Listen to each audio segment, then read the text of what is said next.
gossip and entertainment only. Let's get started. Hello, gossiper Sharoni here. Before we get into the story, please like, share, subscribe. Let's grow our little channel. Now, in order for our channel to grow, I need more watchers, more subscribers, more people liking the videos. And I googled, how to grow your YouTube channel, things like that, and I was told or read that you have to do at least 15 videos a day to get into that algorithm for it to see that you're continuously posting. And I said to myself, I'm in trouble. And I don't think it doesn't have to be lengthy videos, but enough. And I'm like, I'm in trouble. Because when I post, it's like either three, every other day, or if I do a video that's more than 20 minutes, it's just that one for the day. And it's like, if you want to grow, you have to give more content. But then sometimes I come across story and I'm like, because we're new, we're over 2,000 subscribers. Thank you, thank you, thank you. It's like I have to feel for what my audience base will like. And if you go back and look at different videos with their views, some are okay, some are good, but it's not getting the likes that I would want or the views that I would want. So, people are like, you got to choose stories. People, they want to hear this and that. But I would like to think not everyone wants to hear the salacious, drama, all this that's going on. I know that's what sells, right? But yet still we have to remember that there's a side to this world that is not so dramatic and not so ratchet and things, you know what I'm saying?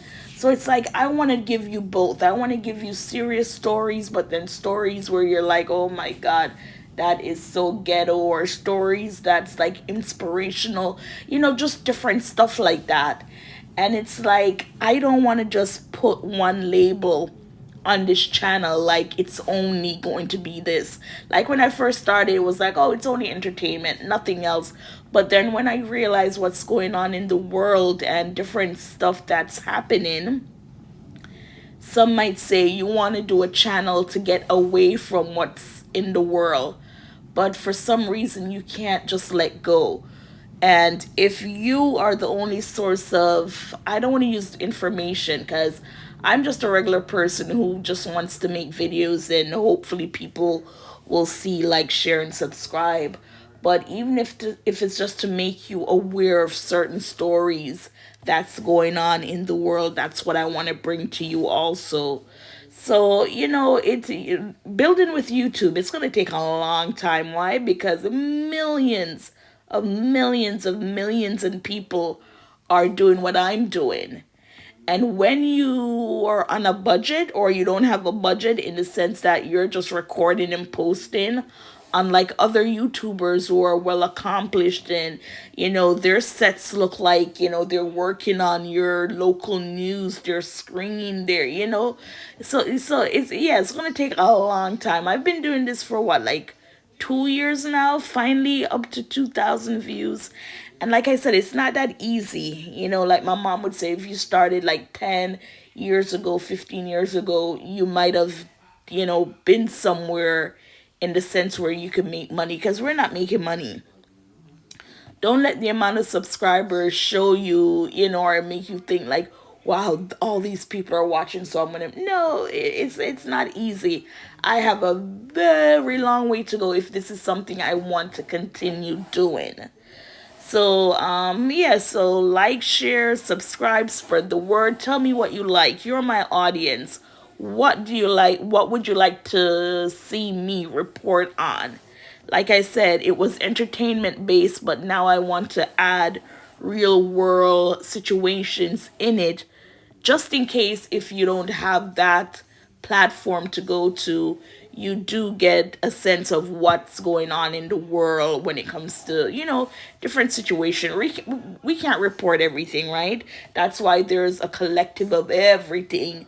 So if you need to learn about this, you heard about that, you just put it in Google or YouTube, type in a couple words, and then something will come up. But yeah, for me, it's just, it's a slow pace. As I said, the 15 posts in a day, I'm in trouble if that's the case. But I was going through, everybody's talking about this Charlie Kirk thing. This is the influencer or whomever that was, Cade at a meeting, in Utah where he was speaking to a crowd of people.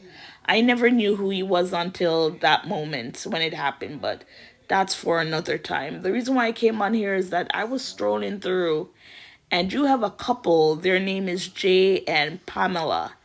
And they have their series on TLC, I think it is, and it says Jay and Pamela. So basically, they are a couple with disabilities.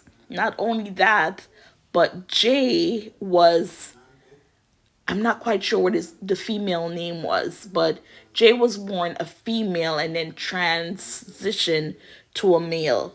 And they were documenting their life, what it's like to have a disability, how to live, stuff like that. And they also got married on the series. Now, I didn't watch a series, I just watched like little snippets of stuff. And Pamela, her parents, they don't agree in same-sex relationship, marriage, everything. So she did not have the support of her family, and she was living with Jay and his family. I think they said her brother did show up to her wedding to show support, but her parents seemed like probably they're old school, things like that. But anyways, just wanted to know where this is going and who I'm talking with. So I came across this video with them on Raven Simone. She has a podcast with her wife, Miranda. I think it's something like Tea Time or simply something to that effect. But anyways, they were talking about the ugly law. And I said, ugly law? Where in the world do you have a law that says people are ugly? Why would that even be something that's on a book? And then I heard this. Let's take a listen. There was a thing called the ugly law, Yeah. which means you were not allowed to be seen out in public if you had a physical looking disability. I need you to stop right now. Where was that and when? Everywhere, Everywhere. The whole country. Okay. And the last one, the last state, I can't remember which state it was. I think maybe Chicago. I'm not sure. But the last one that ended was 1970 something. You're telling me that we had a law in America that if you did not look quote unquote typical, you were not allowed to be seen in public? Yeah, or like certain hours is like as if we're like wolves or whatever. We're like, okay, time's up. Like, Oh my God, that's hide. disgraceful. Yeah. That's disgraceful. Yeah, there's a lot of documentaries about it, like Crip Camp on Netflix, that explains a lot about that. Wow. Well, you know what? You guys are pushing through all the barriers and being visible in all of the different communities that you sit in, and that's another reason why I love you. So you heard that. I am in shock. I did not know there was such a law. Did you know? Gossipers, did you know there was such a law? So I said an ugly law was a 19th and early 20th century municipal ordinance in the United States that made it a crime for people with unsightly or disfiguring disability to be seen in public. These discriminatory laws, found in cities like San Francisco and Chicago, divided individuals for their disfigurement and disability, not their behavior, and were used to control the visible poor and disabled population. The last of these laws were eliminated in 1974. I am at a loss for word, like what Raven said, Raven Simone, in America. And it ended in 1974. So, oh my gosh. And can I say something? I don't think this has nothing to do with the ugly law, hopefully. But if you notice when you go out, you hardly see little people. I hardly see little people. I remember there was one working at a. You hear me said there was one like it's nothing. There was a female little person was working at Walmart, and that was about it. But just in general, I don't see. Even when I go to Disney World or go to cruises, you don't see. I was gonna say rarely, but for my rarely, it's like never, cause I've never been on a cruise, and I've done over 14 cruises and seen a little person or a little family. I've been to Disney World and I've never seen a little family or person. Maybe they're there. I see everybody else in the wheelchair or if they have a disability, a physical disability. You see all that, but never little people in that sense. And I'm like, you know, we're in 2025. That no one's telling anyone you can't go out because you're ugly. But you're like, where do you see, especially I'm just dealing with little people. I know they have conventions and I'm sure they have their own gatherings, but in society as a general, we don't see, right? And they're not even represented in Hollywood that much. You had, what's his name, Peter Dinklage, I think from Game of Thrones. You had another little person, a black actor, I can't remember his name. But, that's basically what you see.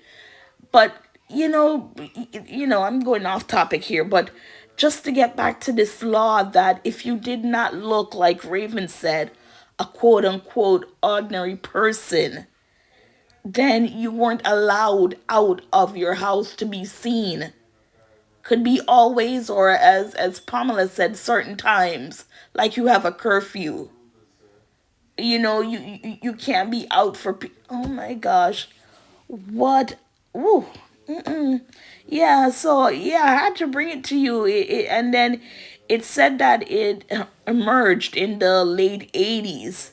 So it says the first ugly law appeared in the United States in the late 1860s and became more common into the early 20th century. And these were people that were targeted with, disability, with disease, who are maimed, who are mutilated, people like that, they said. And they said that ugly laws were a form of legal discrimination that criminalize the existence of people with certain physical disabilities rather than punishing any specific harmful action. So once you didn't look normal, you could be arrested for, oh my gosh. And of course, it says that the targeted were mostly the poor and disabled. And it said that the laws also served as a mechanism to remove the poor and visible disabled from public views, especially in the context of raising concerns about street begging after, what's this, economic pan panis. Oh my gosh, yeah, you see it there. I got it. But yes, gossipers, what are your thoughts? Did you know of this law? And I mean, the things you find out day by day, just being on social media and watching people with their interviews, and they say certain stuff, and you take a look like, what the heck are people really going through? Anyways, gossipers, what are your thoughts on this story? Have you heard of the ugly law? With my foreign watchers, listeners, in your country, in your neck of the wood, do they have, or did they have something called the ugly laws? And I think it's still around, because when you see people, especially with certain disabilities, just by them seeing in public the attention that they draw, I'm sure it's uncomfortable for them. They would want to be out in public, but they know what people's reaction will be.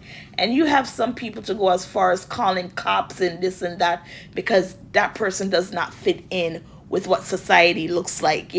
That's how selfish and senseless people will go call the cops because they see something they don't like when the person is not threatening, not doing anything to them, but because it's not considered normal, they take it to that extreme. But yeah, thank you, gossipers. As always, please like, share, subscribe. Thank you for watching and listening.